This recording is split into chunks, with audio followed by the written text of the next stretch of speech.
एक घना जंगल था जहां एक खतरनाक शेर रहता था।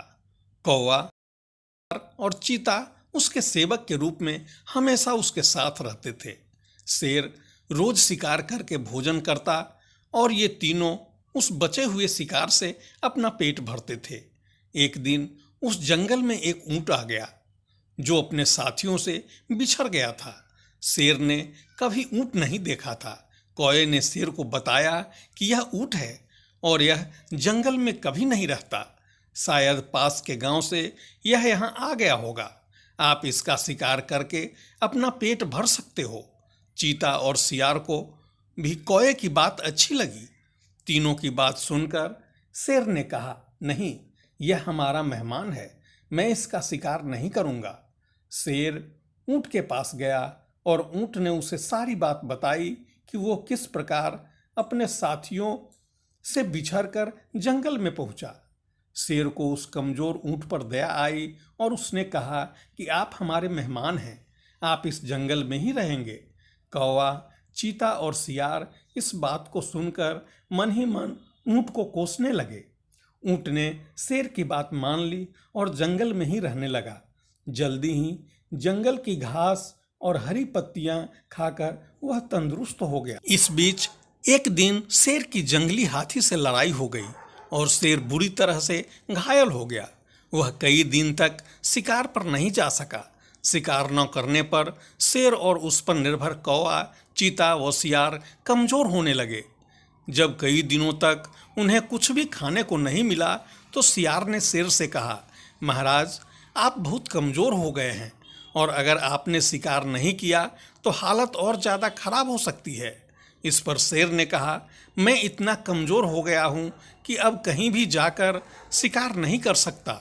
अगर तुम लोग किसी जानवर को यहाँ लेकर आओ तो उसका शिकार करके मैं अपना और तुम तीनों का पेट भर सकता हूँ। इतना सुनते ही सियार ने तपाक से कहा, महाराज, अगर आप चाहें तो हम ऊँट को यहाँ लेकर आ सकते हैं, आप उसका शिकार कर लीजिए। शेर को यह बात सुनकर गुस्सा आ गया और बोला कि वह हमारा मेहमान है, उसका शिकार मैं कभी नहीं करूँगा। सियार ने पूछा कि महाराज, अगर वो स्वयं आपके सामने खुद को समर्पित कर दे तो? शेर ने कहा, तब मैं उसे खा सकता हूँ। फिर सियार ने कौए और चीते के साथ मिलकर एक योजना बनाई और ऊँट के पास जाकर बोलने लगा कि हमारे महाराज बहुत कमजोर हो गए हैं। अगर महाराज हमें कितने दिनों से कुछ भी नहीं खाया है, अगर महाराज हमें भी खाना चाहे तो हम खुद को उनके सामने समर्पित कर दूंगा। सियार की बात सुनकर कौवा, चीता और ऊँट भी बोलने लगे कि मैं भी महाराज का भोजन बनने के लिए तैयार हूँ। चारों शेर के पास गए और सबसे पहले कौए ने कहा, महाराज, आप मुझे अपना भोजन बना लीजिए।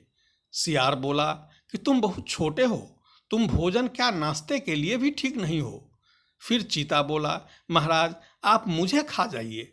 तब सियार ने कहा, अगर तुम मर जाओगे तो शेर का सेनापति कौन होगा? फिर सियार ने खुद को समर्पित कर दिया। तब कौवा और चीता बोले कि तुम्हारे बाद महाराज का सलाहकार कौन बनेगा? जब तीनों को शेर ने नहीं खाया तब ऊँट ने भी सोचा कि महाराज मुझे भी नहीं खाएंगे क्योंकि मैं तो उनका मेहमान हूँ। यह सोचकर वो बोलने लगा, महाराज, आप मुझे अपना भोजन बना लो। इतना सुनते ही शेर, चीता और सियार उस पर झपट पड़े।